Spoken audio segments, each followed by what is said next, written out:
기도하고 말씀 듣도록 하겠습니다. 사랑하는 주님, 감사합니다. 아버지, 오늘도 우리에게 이 거룩한 주일을 허락해 주셨기에 또 주님 앞에 나와왔습니다. 이 부족한 자들에게 예배의 자리를 허락해 주셨기에 또 예배의 자리로 나와 담대히 주님께 찬송을 올려드리고 또 기도를 하며 나아갑니다. 아버지, 이 시간 주님 앞에 모여 머리 숙여 예배하는 모든 자들 가운데 함께하여 주시옵소서. 혹여라도 그 마음 가운데 어떤 염려나 어떤 분주함으로 가득하다면 그 모든 것들마저도 다 주님 앞에 내어드리고 이 시간 온전히 주님께 잘 집중하여서 온전한 예배를 드리는 귀한 시간 될 수 있도록 인도하여 주시옵소서. 또 오늘 부족한 종을 세우셔서 하나님의 말씀을 선포하게 하셨습니다.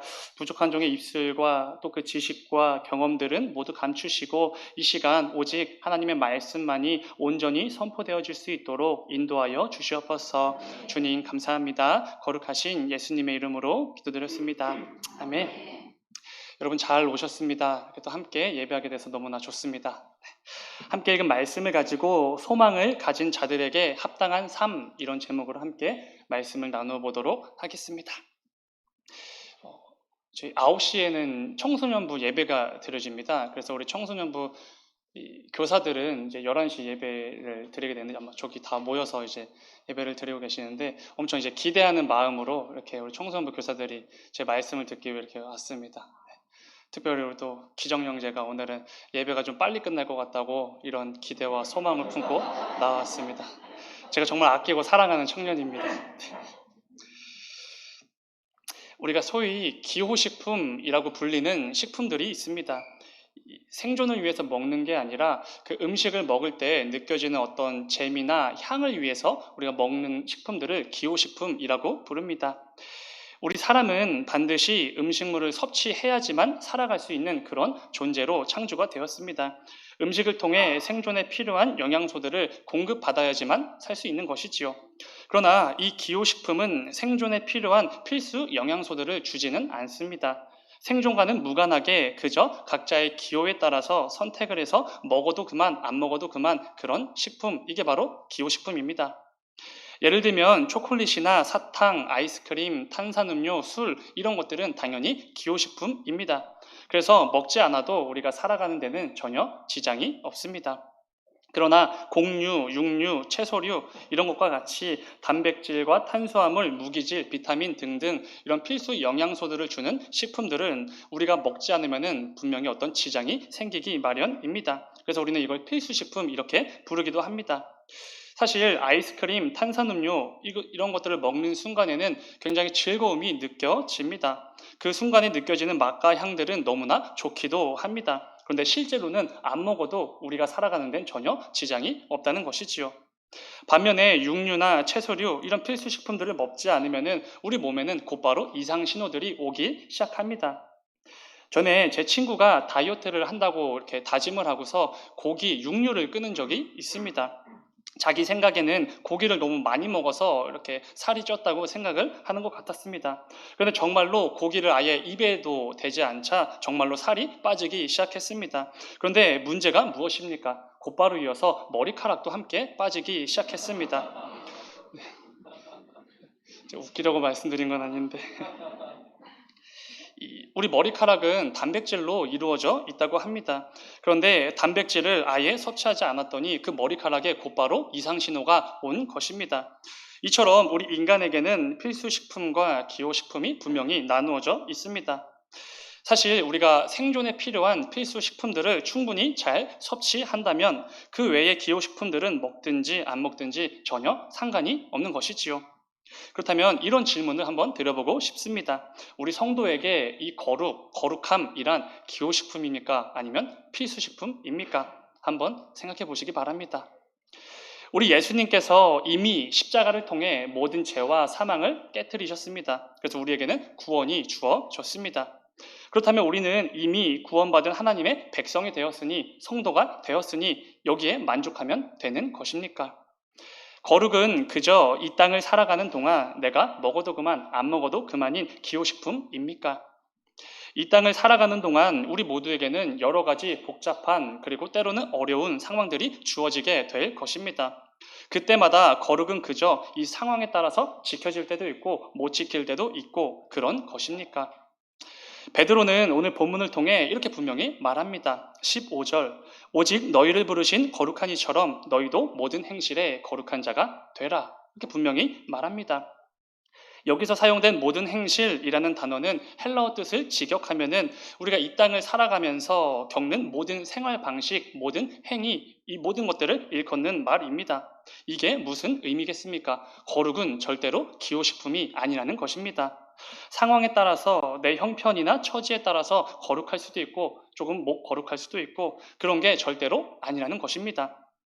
내가 지금 어떤 상황에 처해 있든지 누구랑 있든지 아무 상관없이 내가 살아가는 모든 생활 방식과 행위에 있어서 이 거룩은 필수 요소라는 것이지요. 사랑하는 여러분, 오늘 본문 말씀을 통해 거룩에 대해서 함께 나누어 보려고 합니다. 오늘 말씀을 통해 혹시 그동안 나는 거룩을 마치 기호식품처럼 여기진 않았는지 우리의 삶을 점검해 보기를 원합니다. 우리 성도에게 거룩이란 먹어도 그만, 안 먹어도 그만 그런 기호식품이 절대로 아니라 안 먹으면 몸에 반드시 이상이 생기고 더 이상 살아갈 수 없는 필수식품이라는 것을 분명히 깨닫는 오늘 이 시간이 되기를 소망합니다. 이 시간 잘 집중하셔서 하나님께서 우리에게 원하시는 삶이 무엇인지 깊이 깨닫고 또 결단하며 나아가는 귀한 말씀의 시간이 되기를 소망합니다. 우리 성도에게는 이 소망이 있습니다. 한 가지 소망이 있는데 이 소망으로 인해서 우리가 이 땅을 살아가는 동안 어렵고 때로는 너무나 힘든 위기와도 같은 상황이 들이닥친다고 해도 우리는 이 소망이 있기에 이 소망을 붙들고 살아갈 수 있습니다. 그런 사람들을 성도라고 부르지요. 베드로전서는 그 소망이 무엇인지에 대해서 정확히 말해주는 성경 말씀이라고 할 수 있습니다. 오늘 본문 앞에 위치한 3절부터 12절까지의 말씀은 그 유명한 산 소망에 대한 말씀입니다. 그런데 여러분, 산 소망이 무엇입니까? 바로 우리를 위해 십자가에 달려 죽으시고 부활하신 우리 주님으로 말미암아 우리에게 주어진 구원이 있다. 이 소망입니다. 베드로전서 1장 3절 말씀입니다. 우리 주 예수 그리스도의 아버지 하나님을 찬송하리로다. 그의 많으신 긍휼대로 예수 그리스도를 죽은 자 가운데서 부활하게 하심으로 말미암아 우리를 거듭나게 하사 산 소망이 있게 하시며. 아멘. 굉장히 놀라운 말씀입니다. 이 말씀을 읽는 순간 하나님을 향해 우리가 목소리를 높여 찬양할 수밖에 없는 그런 말씀입니다. 그분으로 인해 죽을 수밖에 없는 우리 모두에게 영원한 생명이라는 구원이 주어졌습니다. 이게 바로 우리 모든 성도들에게 허락된 소망이지요. 그런데 더욱더 놀라운 것은 이 소망을 소유한 성도들에게 주어지는 굉장히 많은 특혜들이 있다는 것입니다. 이어지는 베드로전서 1장 4절을 보면은 이런 말씀이 있습니다. 4절 썩지 않고 더럽지 않고 새하지 아니하는 유업을 있게 하시나니 곧 너희를 위하여 하늘에 간직하신 것이라. 아멘. 그럼 이게 어떤 말씀입니까? 하나님께서 친히 저와 여러분을 위해서 이 놀라운 유업을 하늘나라에 간직해 두셨다, 예비해 두셨다라는 말씀입니다. 심지어 우리가 장차 얻게 될 그 하늘나라의 유업은 썩지도 않고 더럽혀지지도 않고 쇠하지도 않는다. 이렇게 분명히 말씀해 주십니다. 당연하지요. 이 제한 많고 그저 모든 것들이 유한한 이 세상에 있는 것이 아니라 하나님께서 하늘에 우리를 위해 예비해 두셨기 때문입니다. 이 놀라운 특혜가 구원받은 우리 모두에게 주어진 것입니다. 그런데 놀랍게도 한 가지가 더 있습니다. 이어지는 5절을 보면은 이런 놀라운 말씀도 있습니다. 5절 너희는 말세에 나타내기로 예비하신 구원을 얻기 위하여 믿음으로 말미암아 하나님의 능력으로 보호하심을 받았느니라. 아멘. 지난 금요일 새벽에 이 본문을 가지고 제가 말씀을 전했는데 이 말씀을 준비할 때도 그리고 선포할 때도 정말 가슴에 감격이 벅차오르는 그런 말씀입니다.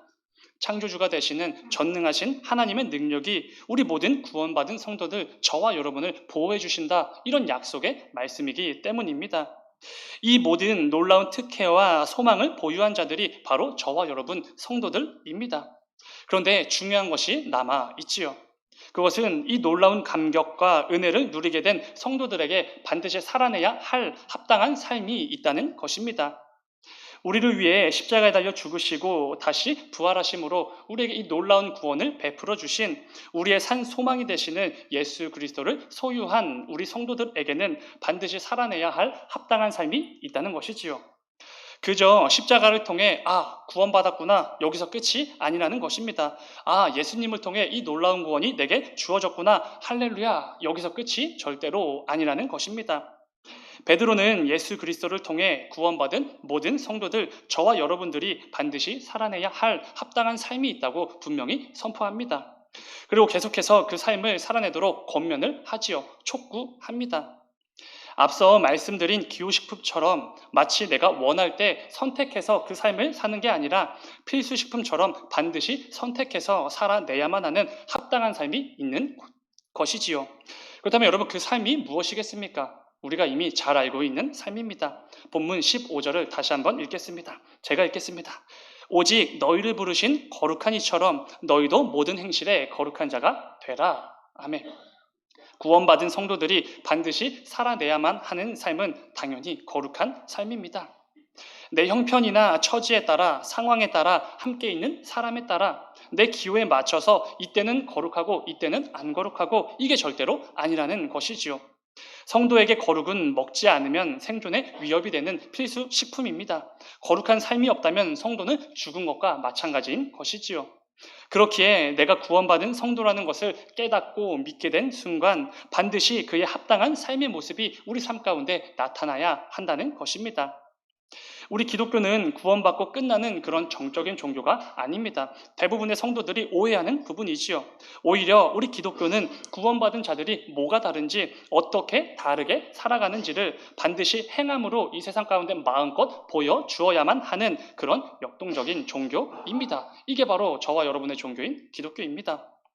우리 주님께서도 말씀을 가르치실 때 그냥 이렇게 선포만 하시고 가만히 계신 적이 없으십니다. 반드시 가서 행하라 이렇게 말씀을 하시지요. 알고 깨닫고 믿고 거기서 만족해라 이게 아니라 반드시 행하라고 말씀을 해 주십니다. 사도 바울 역시도 에베소서에서 이렇게 말하지요. 에베소서 5장 8절입니다. 너희가 전에는 어둠이더니 이제는 주 안에서 빛이라 빛의 자녀들처럼 행하라. 아멘. 전에는 어둠에 거하며 영원한 죽음에 처해지는 게 당연했던 저와 여러분과 같은 이 죄인들이 이제는 빛이신 예수님을 통해 영원한 생명을 얻게 되었습니다. 빛의 자녀가 된 것이지요. 이제는 어둠의 자녀라고 불릴 필요도 없고 그런 취급을 받을 이유가 없는 것입니다. 그런데 거기서 끝이 아닙니다. 사도 바울은 한 걸음 더 나아가지요. 뭐라고 말합니까? 빛의 자녀들처럼 행하라. 빛의 자녀가 되었으니 이제는 빛의 자녀답게 행하라 이런 말을 하는 것입니다. 왜 그렇겠습니까? 빛의 자녀가 되었다고 거기서 만족하면 끝이 아니기 때문입니다. 반드시 구원받은 빛의 자녀들답게 합당한 삶의 모습, 그 행함이 있어야만 한다는 것이지요. 우리 주님께서 이런 비유를 말씀해 주신 적이 있습니다. 마태복음 5장 15절입니다. 사람이 등불을 켜서 말 아래에 두지 아니하고 등경 위에 두나니 이러므로 집안 모든 사람에게 비치느니라. 아멘. 여러분 이게 어떤 말씀입니까? 집 안이 어두워서 한 사람이 등불을 켰습니다. 그런데 그 사람이 왜 기껏 등불을 켜서 말 아래 감춰두느냐 이런 말씀을 하시는 것입니다. 여기서 말하는 말 아래 두었다에서 이 말은 우리가 그 한 말, 두 말, 곡식을 셀 때 사용하는 그 단위입니다. 본문에서 언급하는 이 말이라는 것은 곡식 한 말을 담을 수 있는 항아리를 의미합니다. 그러니까 기껏 이 집안이 어두워서 등불을 켰는데 왜 그 항아리에 이 등불을 담아두고서 이 등불이 켜졌는지 꺼졌는지도 모르게끔 그런 어리석은 행동을 하냐 이런 것입니다. 당연히 어두운 방을 밝히기 위해서 등불을 켰으면 등불 받침대인 등경 위에 두고 온 집안을 환하게 비춰야만 하는 것입니다. 그게 등불을 켠 이유이지요. 그런데 만일 우리가 구원받은 성도임에도 불구하고 거기서 멈추어 서서 그에 합당한 거룩한 삶을 살아내지 못한다면 우리가 바로 말 아래에 감춰둔 등불과도 같다는 것입니다. 사실상 쓸모가 없다고 말씀해 주시는 것이지요. 우리 주님은 이것을 지적해 주십니다. 이어지는 16절에서 이렇게 분명히 말씀해 주십니다. 이같이 너희 빛이 사람 앞에 비치게 하여 그들로 너희 착한 행실을 보고 하늘에 계신 너희 아버지께 영광을 돌리게 하라. 아멘. 놀라운 말씀입니다. 구원받은 성도답게 거룩한 삶을 잘 살아내므로 온 세상이 그런 우리를 보고서 하나님 아버지께 영광을 돌리게 된다라는 것입니다. 여러분 사실 이게 바로 기독교라는 종교이지요. 그저 구원받고 끝이라고 생각하면 절대로 안 됩니다. 그것은 우리 기독교를 반만 알고 있는 것입니다. 반드시 구원받은 성도가 뭐가 다른지 세상에 마음껏 보여주어만 합니다. 이게 바로 기독교이지요. 만일 구원받은 성도가 된 후에도 이전의 삶과 조금도 달라진 것이 없다면, 그리고 이 세상과 조금도 구별됨 없이 살아가고 있다면 우리는 반드시 내 삶을 말씀으로 점검해 보아야 합니다. 오늘 말씀을 기억하시고 선포되는 그 말씀들을 통해서 나의 삶을 점검하고, 마찬가지로 말씀을 통해 잘못된 부분들을 교정해 나가는 귀한 은혜가 있기를 주님의 이름으로 축원을 드립니다. 우리가 구원받은 성도에게 합당한 삶이 거룩한 삶이구나에 대해서 함께 말씀을 나누었습니다. 그렇다면 구체적으로 이 거룩한 삶이 무엇인지 우리는 알아야 할 것입니다. 베드로는 본문을 통해 이 거룩이 무엇인지 구체적으로 잘 설명해주고 있습니다. 본문 14절과 15절입니다. 우리 다 함께 읽겠습니다. 시작. 너희가 순종하는 자식처럼 오직 너희를 부르신 거룩한 이처럼 너희도 모든 행실에 거룩한 자가 되라. 아멘. 그럼 이게 어떤 말씀입니까?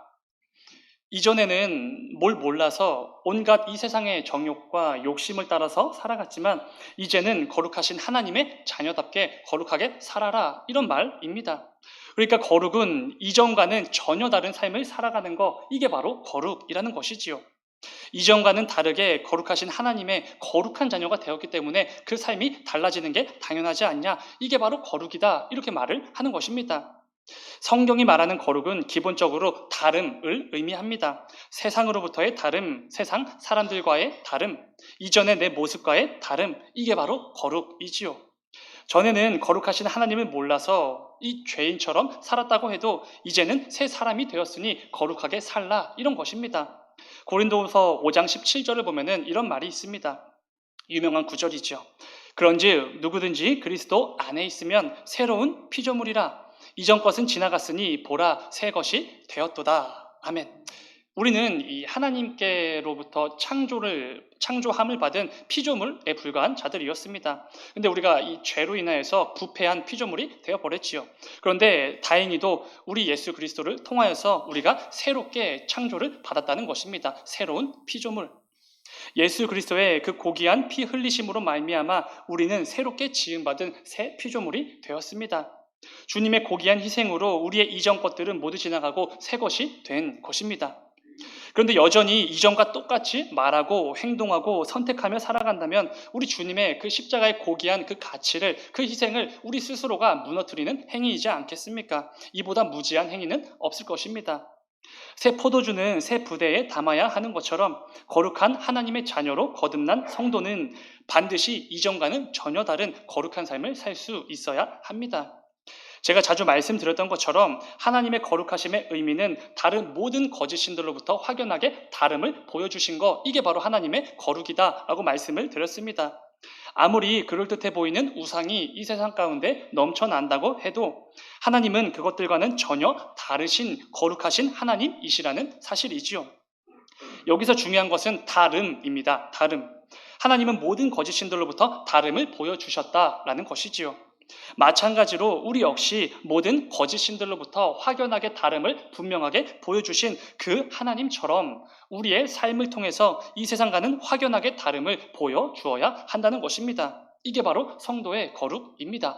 내가 거룩하니 너희도 거룩하라. 내가 다름을 보여주었으니 너희도 너희의 삶을 통해 다름을 보여주어라. 이런 것입니다. 사랑하는 여러분, 나는 얼마나 다름을 보여주며 살아가고 있습니까? 거룩하신 하나님께서 직접 선택하시고 불러주시고 세워주신 성도가 바로 나인데 그 성도의 합당한 삶을 얼마나 살아내고 있으십니까? 오늘 말씀을 통해 하나님께서 우리 모두에게 분명히 선포해 주십니다. 구키야, 내가 거룩하니 너도 거룩하라. 내가 다름을 보여주었으니 너도 너의 삶을 통해 다름을 보여주어라. 분명히 말씀해 주십니다. 내일부터 우리는 또 한 주간의 삶으로 나아갑니다. 부디 오늘 말씀을 기억하시면서 지난날과 똑같은 모습으로 나아가지 않기를 소망합니다. 마치 기호식품인 것처럼 내 상황에 따라 함께하는 사람에 따라 거룩함을 선택하고 포기하고 이런 엉터리 같은 그런 삶이 아니라 마치 필수식품인 것처럼 거룩함을 살아내지 않고는 절대로 살아갈 수 없는 것처럼 여기며 어떤 상황에서도 누구와 있든지 거룩함을 선택하여 우리 모두가 성도에게 합당한 삶을 잘 살아내는 저와 여러분이 되기를 주님의 이름으로 축원을 드립니다. 마지막으로 한 가지만 더 살펴보고 말씀을 맺으려고 합니다. 본문 17절을 보면은 굉장히 두렵기도 하고 은혜가 되는 말씀이 등장합니다. 17절. 외모로 보시지 않고 각 사람의 행위대로 심판하시는 이를 너희가 아버지라 부른즉 너희가 나그네로 있을 때를 두려움으로 지내라. 아멘. 여기서 외모를 보시지 않는다라는 이 표현은 공정하다, 아무런 편견이나 편애가 없다 이런 의미입니다. 그러니까 공정하신 하나님께서 그 어떤 편견도 편애도 없으신 그 하나님께서 오직 각 사람의 행위로만 심판을 하신다라는 말씀입니다. 그런 심판의 하나님이 계시기에 이 땅을 살아갈 때 분명하게 두려움으로 지내라 이런 권면의 말이지요. 단락의 흐름으로 볼 때 이 세상 사람들 모두가 당연하게 누리는 그리고 당연하게 쫓아가는 그 육체의 욕망을 버리고 하나님을 두려워하며 인생을 살아가라 이런 말씀이 될 것입니다. 그런데 여러분 이 말씀이 어떻게 들리십니까? 혹시 심판하시는 하나님이 계시니 조심해라 이런 경고의 메시지로 들리십니까? 물론 하나님을 믿지 않는 자들에게는 분명 경고의 메시지가 맞습니다. 마지막 때에 최후의 심판이 반드시 있을 것이기 때문이지요. 그런데 세상에 믿지 않는 그런 자들과는 다르게 저와 여러분에게는 이 말씀이 두려움과 공포가 아니라 은혜가 되는 말씀입니다. 왜 그렇습니까? 중간에 놀랍게도 이런 표현이 있기 때문입니다. 외모로 보시지 않고 각 사람의 행위대로 심판하시는 이를 너희가 아버지라 부른즉. 아멘. 우리가 믿는 하나님은 분명 죄를 심판하시는 공의의 하나님이 맞으십니다. 이 땅에 사람들에게 공포의 대상이 되시는 분이 당연히 맞지요. 그런데 중요한 것이 무엇입니까? 우리에게는 그 심판하시는 하나님을 아버지라고 부를 수 있는 말도 안 되는 특권이 주어져 있다는 것입니다. 원래 하나님을 아빠, 아버지로 부르실 수 있는 분이 누구십니까? 당연히 예수님밖에 없습니다. 그의 아들이신 예수님만이 아빠, 아버지라고 하나님을 부를 수 있는 것이지요. 그분은 가능하지만 우리는 절대로 불가능한 것입니다. 그런데 하나님의 아들이신 그 예수님을 통해 하나님을 아빠, 아버지라고 부를 수 있는 특권이 우리에게도 주어졌다는 것입니다. 갈라디아서 4장 6절입니다. 너희가 아들이므로 하나님이 그 아들의 영을 우리 마음 가운데 보내사 아빠, 아버지라 부르게 하셨느니라. 아멘. 하나님은 우리의 영적 아버지가 되어 주십니다. 세상을 심판하시는 공의의 하나님이시지만 동시에 놀랍게도 그분은 우리의 아버지가 되어 주시는 분이라는 것이지요. 이것은 굉장히 중요한 부분입니다. 왜냐하면 이로 인해 우리는 더 이상 하나님을 공포의 대상으로 여기지 않아도 되기 때문입니다. 하나님을 아버지라 부를 수 있는 우리들은 하나님을 믿지 않는 자들이 갖게 될 그 공포와 두려움으로 하나님을 대하지 않아도 된다는 것입니다. 오히려 언제나 우리 모두를 사랑과 긍휼로 대해주시는 그 하나님 아버지가 되시기에 우리는 그분을 향해 공포와 두려움이 아니라 경외함을 가질 수 있는 것이지요. 여러분 이 경외라는 게 결코 어렵고 부담이 되는 게 아닙니다. 저와 여러분에게만 주어진 말도 안 되는 은혜의 특권입니다. 물론 이 경외라는 단어에도 두려움이라는 의미는 포함되어져 있습니다. 그러나 세상 사람들이 갖는 두려움과는 전혀 다른 두려움이지요. 그들은 심판을 통해 주어지게 될 그 끔찍하고 비참한 결국 때문에 하나님을 두려워합니다. 그런데 우리는 왜 하나님을 두려워합니까? 하나님께서 우리를 사랑하시고 우리가 하나님을 사랑하기 때문에 두려워하는 것이지요. 정확하게 다른 두려움입니다. 우리는 그분을 마땅히 경외할 수 있는 상태가 된 것입니다.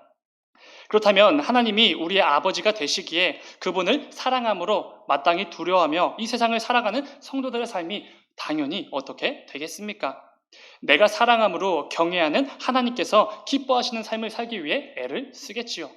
그 하나님께서 싫어하시는 것을 하지 않기 위해 부단히 노력할 것입니다. 그래서 세상 사람들은 당연하다는 듯이 행하는 행동, 내뱉는 말들을 우리는 하지 않습니다. 하나님께서 싫어하시기 때문이지요. 하나님을 두려워하기에 마땅히 그 행동과 말을 하지 않는 것입니다. 또한 세상 사람들이 절대로 하지 않을 만한 행동, 절대로 하지 않을 만한 말이라고 하여도 그것이 우리 하나님 아버지께서 기뻐하시는 것이라면 우리는 과감하게 행동하고 말을 내뱉습니다. 하나님을 경외하기 때문이지요. 이것이 하나님을 사랑함으로 두려워하는 성도들의 마땅한 삶의 모습입니다. 그리고 이것이 바로 성경이 말하는 거룩이지요. 베드로가 우리들에게 말하는 성도가 가져야 할 두려움이 바로 이런 것입니다. 이러한 점에서 우리 성도들이 이 땅을 살아가면서 누릴 수 있는 최고의 즐거움은 아마도 하나님을 두려워하는 것, 이게 바로 성도의 최고의 즐거움일지도 모르겠습니다. 왜 그렇겠습니까? 하나님을 두려워하면 하나님을 기쁘시게 할 수 있기 때문입니다. 하나님을 마땅히 두려워할 줄 아는 자들은 이 세상에서 하나님을 두려워하는 자들답게 거룩한 삶을 살 수밖에 없기 때문이지요. 그리고 우리가 거룩한 삶을 산다는 것은 그런 나를 통해 살아계신 하나님이 이 땅에 드러난다는 것을 의미합니다. 성도가 거룩함을 위해 세상과는 확연하게 다른 그 무언가 행동과 말을 한다는 것은 우리에게 거룩을 요구하신 그 하나님이 정말로 살아계시다라는 증거가 됩니다. 우리의 삶이 이런 귀한 삶이 되는데 당연히 하나님을 두려워하는 게 우리의 최고의 즐거움이지 않겠습니까? 앞서 읽었던 말씀처럼 마태복음 5장 16절은 이렇게 말씀합니다. 이같이 너희 빛이 사람 앞에 비치게 하여 그들로 너희 착한 행실을 보고 하늘에 계신 너희 아버지께 영광을 돌리게 하라. 아멘. 우리의 빛을 이 세상에 비치게 하여 그들이 우리의 삶을 볼 수 있도록 해야 합니다. 그런데 우리가 세상과 똑같이 행동하고 말한다면 세상은 우리를 주목할 이유가 없습니다. 우리를 보지도 않겠지요. 그러나 빛의 자녀들답게 행동할 때 세상과는 우리가 확연하게 뭔가 다름을 보여줄 때 이 세상은 우리를 주목할 수밖에 없습니다. 신경에 거슬릴 수밖에 없는 것이지요. 그리고 그런 우리를 통해서 이 세상이 하나님 아버지께 영광을 돌리게 되는 것입니다. 말씀 맺도록 하겠습니다. 사랑하는 여러분, 오늘 말씀을 나눈 것처럼 거룩은 내 상황이나 형편에 따라서 그때그때 골라서 내가 원할 때만 행해도 되는 그런 기호식품이 절대로 아닙니다. 오히려 없으면 더 이상 살지 못하고 온갖 이상 반응들이 나타나는 필수 식품인 것이지요. 우리는 거룩함이 결핍되었을 때 온갖 이상 반응들이 그 삶에 나타나고 더 이상 살아갈 수 없는 그런 거룩하신 하나님의 성도입니다. 만일 우리가 거룩함을 살지 않았음에도 불구하고 성도로서 살아가는데 아무런 지장이 없다면 뭔가 문제가 있는 것입니다. 내가 거룩하니 너희도 거룩하라고 말씀하신 이 명령을 늘 기억하고 살아가야 합니다. 이것이 예수 그리스도로 인하여 구원이라는 놀라운 소망을 가진 자들에게 합당한 삶이기 때문이지요. 이를 늘 기억하며 내 삶을 통해 세상으로부터의 다름, 세상 사람들로부터의 다름, 이전의 내 삶으로부터의 다름을 마음껏 보여주며 살아가는 우리 모두가 되기를 간절히 소망합니다. 그럴 때 그런 우리들을 통해 이 세상은 살아계신 하나님을 보게 될 것입니다. 예수님의 사랑이 뭔지 모르고 경험해 본 적도 없는 사람들에게 예수님의 사랑이 뭔지를 보여줄 수 있는 것이지요. 이를 통해 이 세상이 하나님께 영광을 돌리게 되는 것입니다. 오늘 말씀을 잘 붙드시고 이런 결단을 하며 나아가기를 소망합니다. 하나님, 돌아올 한 주간의 삶 속에서 세상과는 확연하게 다름을 보여주는 내가 되기를 원합니다. 이 땅에 하나님의 살아계심을 마음껏 드러내는 거룩한 도구로 나를 사용하여 주시옵소서. 이 결단을 통해 한 주간의 삶 속에서 내 주변과 이 세상에게 거룩한 하나님의 성도가 뭐가 다른지 마음껏 보여주는 저와 여러분이 되기를 주님의 이름으로 축원을 드립니다. 잠시 기도하겠습니다. 사랑하는 주님, 감사합니다. 아버지, 오늘 우리에게 꼭 필요한 말씀, 이 악한 시대 가운데 꼭 필요한 말씀을 허락해 주신 줄 믿습니다. 아버지, 또 내일부터 이어질 또 한 주간의 삶의 자리로 나아가야 합니다. 하나님을 믿지 않는 자들과 함께 해야 하고 함께 일하고 또 함께 생활도 해야 합니다. 아버지, 그 가운데 도무지 하나님을 경외할 줄 모르는 그런 세상 속에서 그래도 하나님을 경외하고 하나님을 믿는 성도가 뭐가 다른지 확연하게 보여주는 우리가 되기를 원합니다. 이전과 똑같이 넘어지고 무너지고 패배하고 죄책으로 가득한 그런 한 주간이 아니라 하나님이 주신 이 말씀을 꼭 붙들고 오늘 주신 이 결단의 그 소망을 꼭 붙들고 반드시 승리해내고 또 그 가운데 놀라운 간증들을 쏟아내는 귀한 한 주간이 될 수 있도록 인도하여 주시옵소서. 주님 감사합니다. 거룩하신 예수님의 이름으로 기도드렸습니다.